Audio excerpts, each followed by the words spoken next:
ازيكم يا حبايب قلبي، عاملين ايه؟ يا رب تكونوا بخير. النهارده فيديو جديد يا جماعه. النهارده بقى اجيب لكم يا جماعه بقى الايه، الكيكه ترند. كيكه ترند يا جماعه، لارش، اسمها لارش ميلت.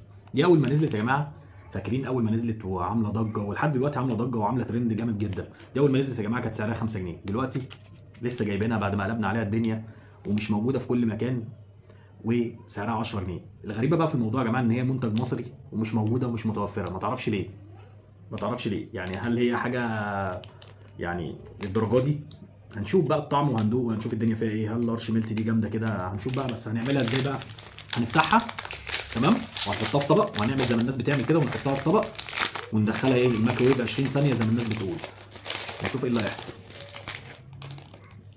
بصوا هي كلها على بعض قد ايه، يعني صغيره خالص. دي ب 10 جنيه، كانت في الاول ب 5 جنيه وبقت ب 10 جنيه.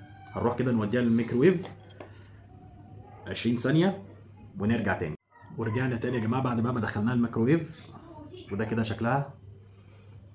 الريحه بتقول ان هي حلوه قوي، ودي الشوكولاته اللي جواها يا جماعه. بص ساحت ازاي وطلعت. ندوق بقى ونشوف الدنيا فيها ايه. بسم الله.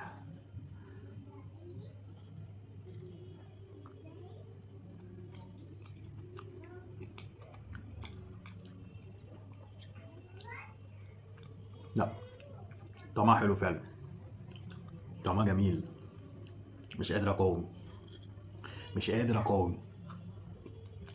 طعمها جميل، بس 20 ثانيه كتير عليها. متهيألي هي 10 ثواني حلوه قوي، بس طعمها تحفه. بس مش غاليه شويه ب 10 جنيه، بس بالنسبه لطعمها مش غاليه. جربوها مش هتندموا. وصغيره قوي يا جدعان، يعني دي المفروض بقى يكبروها شويه كده. بس طعمها تحفه، بس المفروض تبقى 10 ثواني. 20 ثانيه كتير قوي عليها عشان ما تطلعش كده الشوكولاته من جواها. جربوها مش هتندموا.